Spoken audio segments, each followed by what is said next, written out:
Mesdames, Messieurs, bonjour. Voici ce qu'il faut retenir de l'actualité. Le gouvernement répond aux syndicats à travers les réponses aux préoccupations des travailleurs au titre des années 2015, 2016 et 2017. Les réponses du gouvernement seront maintenant appréciées par les responsables syndicaux et le Premier ministre espère les revoir d'ici la fin du mois de janvier.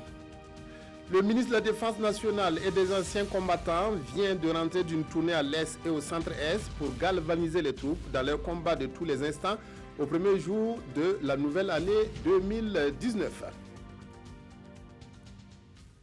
Ainsi donc, le Premier ministre Paul Kabatieba a remis ce matin au président du mois des centrales syndicales et syndicats autonomes la réponse du gouvernement aux préoccupations des travailleurs au titre de l'année 2017.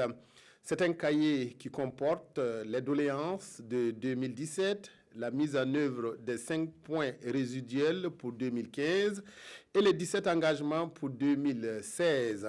Des réponses du gouvernement soumises à l'appréciation maintenant des responsables syndicaux.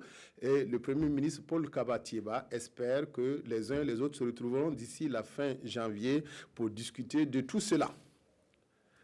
Tournée du ministre de la Défense nationale et des anciens combattants dans les régions de l'Est et du Centre-Est, Jean-Claude Bouda, accompagné de ses plus proches collaborateurs, a visité les garnisons de gendarmerie et du 34e RIA de Fadangourma et le 31e régiment d'infanterie commandorique de Tenkodogo. Le ministre de la Défense a présenté aux hommes ses vœux de nouvel an et a encouragé les troupes à rester mobilisées dans la lutte contre le terrorisme. Oscar Soulama Oumar Zombré, reportage.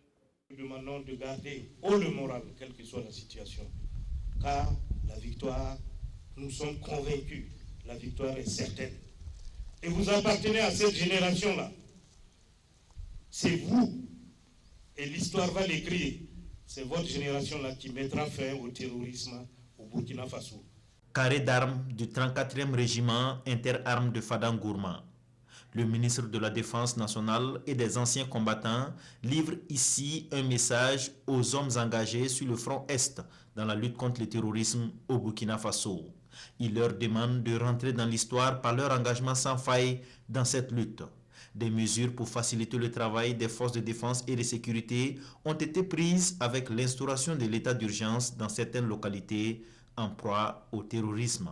C'est pour vous dire concrètement que sur le plan opérationnel, c'est vous qui allez être en avant, c'est vous qui allez utiliser les facilités de l'état d'urgence pour vous permettre sur le terrain, en tout cas d'être efficace et d'apporter des résultats. Et je voudrais aussi féliciter vos chefs, féliciter le commandement, vous féliciter vous tous, parce qu'ici, nous savons combien a été l'adversité et combien de pertes nous avons subies. Mais malgré tout, vous êtes debout. Le ministre de la Défense et des anciens combattants met aussi en garde ceux qui divulguent des informations compromettantes sur les opérations militaires. Si on prend quelqu'un en train de diffuser des informations, par exemple, qui tendent à montrer nos positions dans les différentes zones qui sont concernées par l'état d'urgence, cette personne, si elle est prise, elle subira les rigueurs de la loi. Après le 34e régiment interarmes, Jean-Claude Bouda et ses collaborateurs se rendent à la compagnie de gendarmerie de Fada. Ici aussi, c'est le même message qui est livré aux hommes et femmes. Pour gendarmes et militaires, cette visite de la hiérarchie vient rehausser le moral de la troupe. Nous sommes contents de la visite du monsieur le ministre. Ça va nous encourager. Nous sommes très satisfaits. Son discours a été motivant et nous le souhaitons de continuer toujours comme ça. Depuis là, on l'attendait. Voilà. Donc, il est venu, ça nous motive et ça galvanise tout le monde. Avant l'étape de la région de l'Est, la hiérarchie militaire s'est rendue à la garnison de Tenkodogo au 31e RIC, le régiment d'infanterie commando. À Tenkodogo, le ministre et ses plus proches collaborateurs ont rendu des visites de courtoisie aux responsables religieux et coutumiers de la localité. Tous formulent les vœux d'un Burkina de paix et de prospérité pour cette nouvelle année qui débute. Le ministre de la Communication et des Relations avec le Parlement, porte-parole du gouvernement, vient de nous rejoindre dans ce studio. Monsieur le ministre, bonjour. Bonjour à vous. Alors, vous venez nous livrer la teneur d'une déclaration. Merci. Je voudrais rappeler que depuis les incidents de Irgou Fulbé, le Premier ministre a reçu plusieurs fois autour de lui différents ministres concernés. Et à la sortie donc d'une rencontre ce matin, il nous a été demandé donc de vous livrer cette déclaration-là. Donc, dans la nuit du 31 décembre 2018 au 1er janvier 2019, au village Irgou Fulbé, dans la commune de Barsalgo, région du Centre-Nord, des terroristes ont tué 7 personnes, dont le chef du dit village, avant de prendre la fuite. La poursuite des terroristes par les populations a eu pour corollaire des exactions et des pertes en vies humaines au sein de la communauté Peul dans différentes localités de cette région. Le bilan provisoire fait état de 46 personnes décédées et les constatations se poursuivent. Le gouvernement condamne avec fermeté ces violences. Il présente ses condoléances, sa compassion et sa solidarité aux familles éplorées. Par ailleurs, il souhaite un propre rétablissement aux blessés. Le gouvernement appelle les populations au calme et à la retenue. Notre pays a toujours connu une coexistence pacifique entre ces populations. Ces actions ignobles des terroristes n'ont que pour seul objectif d'entamer la cohésion et l'unité nationale. L'objectif recherché par les terroristes est de diviser nos populations qui vivent en parfaite intelligence. Le gouvernement exhorte donc les populations à ne pas céder à ces provocations et à garder le sens du vivre ensemble et de la fraternité qui ont toujours fait la force de notre pays. Son Excellence, Monsieur le Premier ministre, a donné des instructions fermes pour assurer la sécurité des personnes et des biens. De même, des dispositions ont été mises en œuvre pour exprimer la solidarité de la nation à l'endroit des victimes et des personnes déplacées. Le gouvernement tient à rassurer l'opinion nationale que l'action judiciaire est en cours pour déterminer les responsabilités et les traduire devant la justice.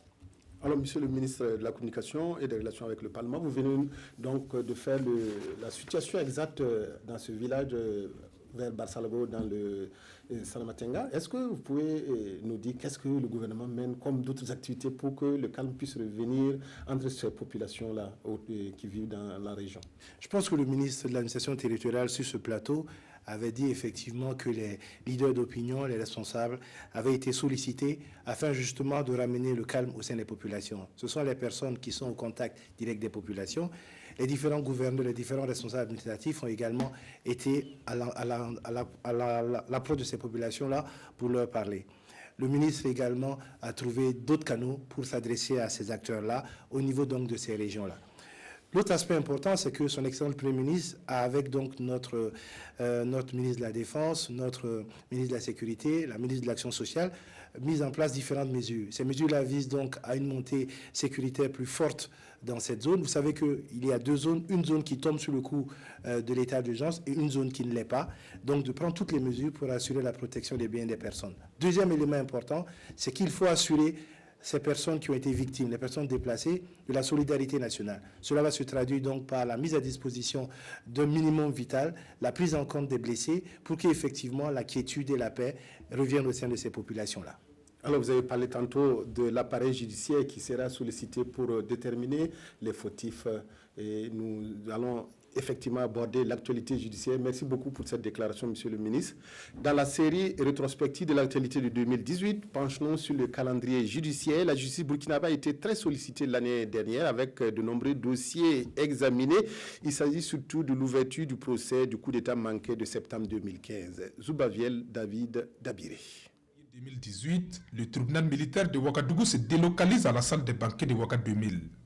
C'est l'ouverture du procès du putsch de septembre 2015. L'événement draine du monde. Sur le banc, 84 accusés, dont les généraux Gilbert Djendjiri et Djibril Bassolé, les hommes politiques Herman Yamiogo et Léon Skoni. Mais entre report d'audience et déport d'avocats pour des questions procédurales, l'engouement des Burkinabés pour le procès s'estompe. Le 29 juin 2018, soit 4 mois après le début de l'audience, le sergent-chef Zerbo Mohamed Laoko est à la barre. C'est le début de l'audition des accusés. Des dépositions à la barre, le commando chargé de l'exécution du putsch est identifié. Il s'agit de l'adjudant-chef-major Éloi Badiel, les adjudants Jean-Florent Nion, Wekuru Kossé et Moussa Nebié Dirambo. Ils ont du reste plaidé coupables ou partiellement coupables. Le général Gilbert Djendjiré, le président du Conseil national pour la démocratie, organe dirigeant du putsch, est à la barre depuis le 17 novembre. Après un mois d'audition, sa déposition n'a pas permis d'identifier clairement les responsabilités sur les événements du 16 septembre 2015 et jours suivants. Et depuis le 20 décembre 2018, le général Djibril Bassolé, présenté comme le cerveau présumé du putsch, est à la barre. Lui aussi plaide non coupable et rejette en bloc les chefs d'accusation portés contre lui. Jusque-là, aucun accusé n'a donc reconnu la paternité du putsch. L'actualité judiciaire en 2018, c'est également le procès de l'activiste Naïm Touré, condamné le mardi 3 juillet 2018 à 2 mois de prison ferme pour incitation de troubles à l'ordre public sur sa page Facebook. Près de 2 mois après cette condamnation, le colonel Auguste Denis Bari, arrêté et détenu à la Maka depuis le 30 décembre 2017, recouvrait la liberté provisoire pendant que Safiatou Lopez est arrêté le 29 septembre 2018 et déposé à la Maka. Autre fait marquant, ce sont les évolutions qu'ont connues les emblématiques dossiers Norbert Zongo et Thomas Sankara. La Cour d'appel de Paris s'est montrée favorable à l'extradition de François Compaoré, présenté comme un suspect sérieux dans l'assassinat du journaliste d'investigation. Le président français Emmanuel Macron tient sa promesse faite à Ouagadougou en 2017. Une partie des archives sur l'assassinat du capitaine Thomas Sankara est déclassifiée. Des archives qui ont déjà conduit à l'inculpation du colonel-major Alain Monkian avant son décès ce 25 décembre 2018. Les premières journées culturelles de Begdo dans le Boulougou se sont déroulées hier et ont permis aux jeunes de la localité de se retrouver pour partager des moments de convivialité, prestations d'artistes de la localité, mais aussi des vedettes de la chanson moderne venues d'ailleurs. Par cette mobilisation, les organisateurs attendaient rassembler les fils de la région autour des questions de développement. Roger Kam, Maxime Zongo, reportage. Des prestations d'artistes et de groupes artistiques, des vedettes de la chanson, du spectacle à ciel ouvert ce jeudi à Begdo dans le Boulgou. Issus de la localité, des provinces environnantes et même de très loin, chacun a tenu à donner le meilleur de lui-même. La jeunesse, c'est le fer de lance du développement. Et comme également ils se sont engagés à se regrouper en association, pour soutenir le développement de la commune de Begdo, mais comme ils l'ont dit également de toutes les communes environnantes, c'est cela qui nous a poussés, qui nous a motivés à accepter le parrainage de cette activité. À la base de cette manifestation populaire, les jeunes de la commune de Begdo qui se sont donné la main pour interpeller les fils et les filles de la localité autour des questions de développement. C'est l'occasion pour nous de détecter donc des jeunes talents. C'est également donc l'occasion donc pour les artistes qui se trouvent dans les confins donc des communes de s'exprimer, de revivre donc et nous pensons que vraiment c'est des initiatives vraiment à encourager. Pour joindre l'utile à l'agréable, 4 tonnes de vivres ont été distribuées aux handicapés. Un geste de solidarité selon les donateurs pour soulager ces personnes vulnérables en cette période de fête. La conférence épiscopale congolaise, la CENCO, jette un pavé dans le jardin de la CENI en déclarant connaître le nom du vainqueur de l'élection présidentielle du 30 décembre dernier. L'Église catholique se fonde sur les procès-verbaux de 23 000 bureaux de vote récoltés dans tout le pays. La commission électorale congolaise dénonce pour sa part une campagne de désinformation et explique qu'elle ne dispose que des résultats de 5 000 bureaux de vote. 4 jours après l'élection présidentielle en République démocratique du Congo, l'Église catholique a rompu le silence en déclarant connaître le nom du vainqueur de l'élection. La puissante conférence épiscopale estime que malgré les nombreuses irrégularités constatées durant le vote, un seul candidat a clairement remporté le scrutin. Les données à sa disposition, issues des procès-verbaux des bureaux de vote, consacre le choix d'un candidat comme président de la République. À cet effet, la CENI est appelée, en tant qu'institution d'appui à la démocratie, de publier en toute responsabilité les résultats des élections dans le respect de la vérité et de la justice.